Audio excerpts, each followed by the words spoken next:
Bom dia, mais uma manhã com Deus, priorizando a palavra de Deus. E nesta manhã do dia 23 de fevereiro, nós vamos meditar de Deuteronômio, do capítulo 20 ao capítulo 22. E que a paz do Senhor encha o teu coração nesta manhã.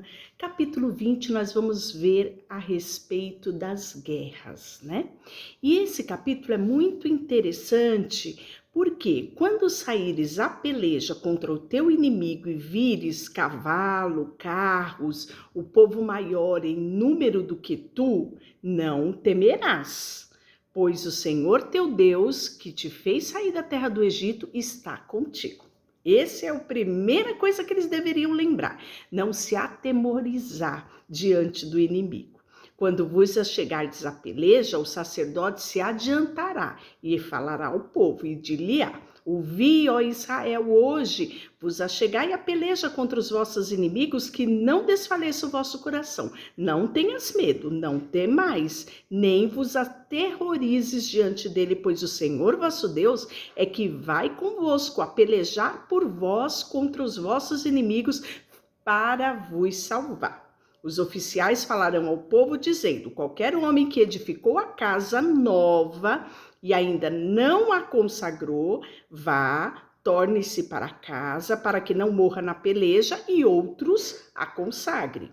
Qual homem que plantou uma vinha e ainda não desfrutou, vá, torne para sua casa, para que não morra na peleja, e outros desfrute da vinha que ele plantou. Qual homem que está desposado com alguma mulher e ainda não a recebeu, vá, torne-se para casa, para que não morra na peleja, e outro homem a receba. E continuarão os oficiais a falar ao povo, dizendo: qual homem medroso de coração tímido, vá, torne-se para casa, para que o coração dos seus irmãos não se derreta como o seu coração. Quando os oficiais tiverem falado ao povo, designarão os capitões dos exércitos para a dianteira do povo. Né? Então, olha que recomendação importante, não é? Deus era um Deus que ele velava pelos mínimos detalhes, né? Até mesmo cuidar daquele que plantou a vinha, daquele que está para se casar, o recém-casado, né? Todos esses não deveriam ir para a guerra. E aí nós vamos ver que quando sitiares uma cidade por muito tempo, pelejando contra ela para a tomar, não destruirás o seu arvoredo, metendo nele o machado, porque dele comerás, pelo que não cortará, pois será a árvore do campo para algum homem, para que fosse sitiada por ti. Mas as árvores cujo fruto souberes que não se come, você deve destruí-la, cortando-as, e contra a cidade que guerrear contra ti, edificarás baluarte até que seja derribada. E aí fala sobre a expiação pela morte do desconhecido. Isso mesmo, olha só.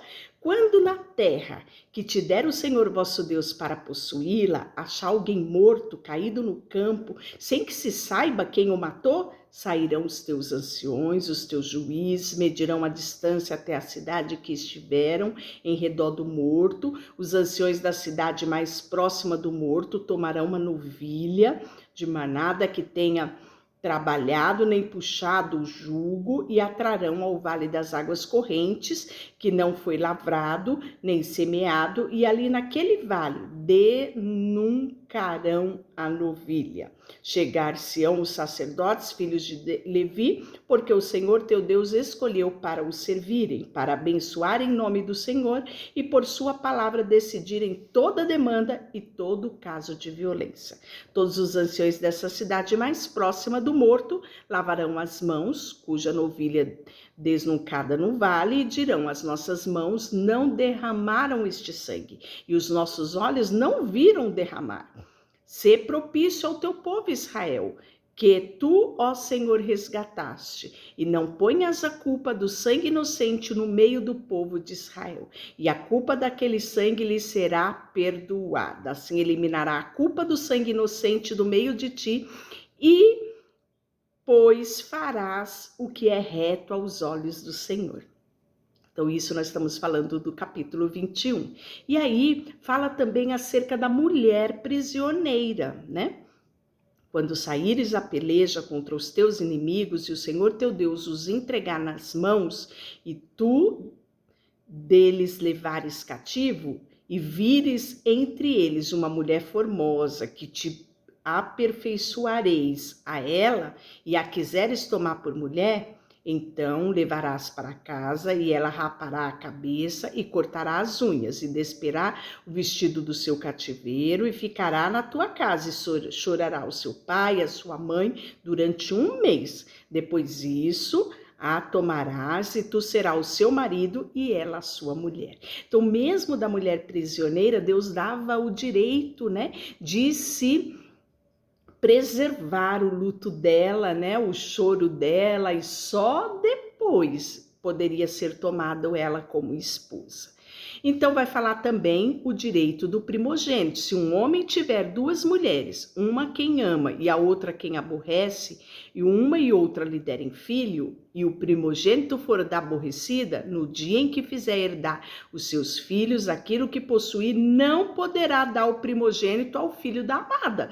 Tem que preservar o primogênito real, né? Aquele que nasceu primeiro, mesmo que seja da mulher aborrecida, né?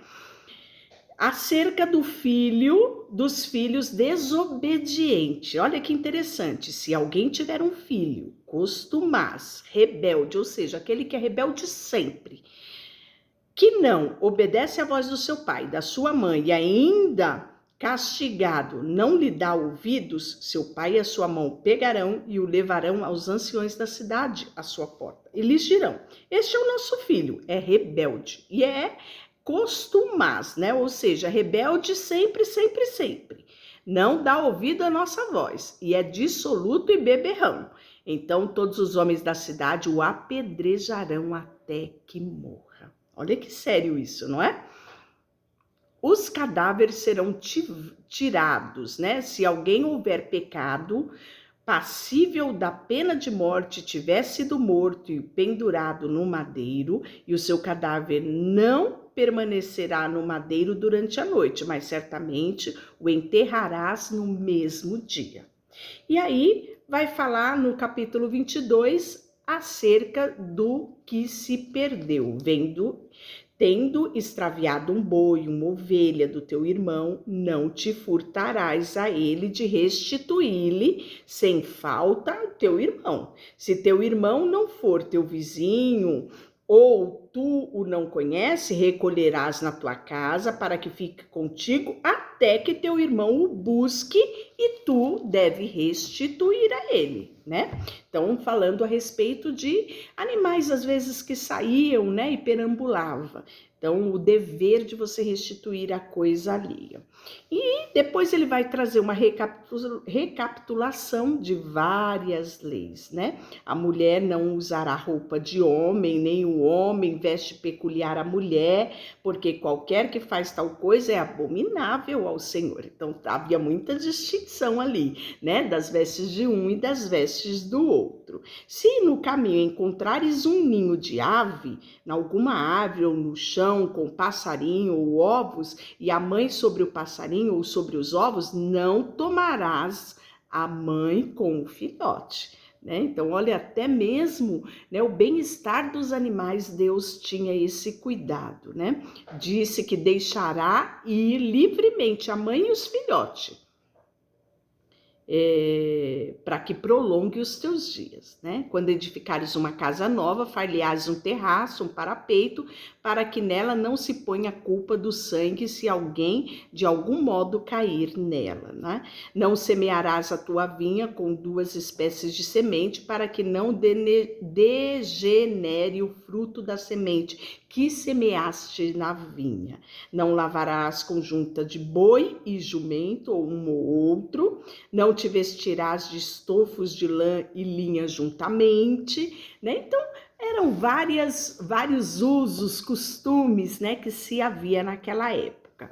E a lei da castidade e do casamento. Se um homem casar com uma mulher e depois de coabitar com ela, a aborrecer e lhe atribuir atos vergonhosos contra ela, difamar a fama, dizendo: casei com esta mulher e me cheguei a ela, porém não a achei virgem, então o pai da moça e sua mãe tomarão prova da virgindade da moça e as levarão ao ancião da cidade à porta da cidade, né? Ou seja, o pai, a família requererá a honra daquela moça.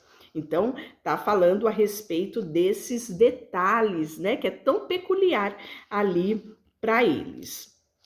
E aí nós vamos ver que Deus, ele é um Deus de muitos detalhes. Cada lei, né, aqui, essa parte aqui fala de diversas leis. Então, fala da mulher usando roupa de homem, fala da edificação de casa nova, fala da junta de boi, fala do casamento, né, da honra, das provas, da condenação que, se alguém defamar o outro, deve restituir-lhe a honra, né?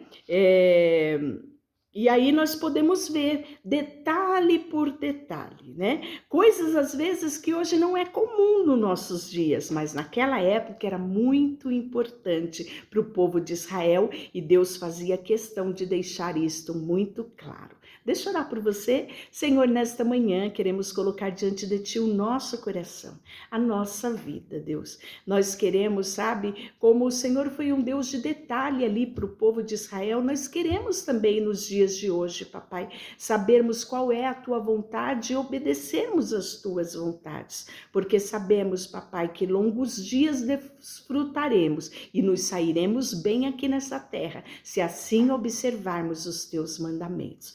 Colocamos diante de Ti a nossa vida, tudo que temos e tudo que somos. Em nome de Jesus, amém. Deus te abençoe.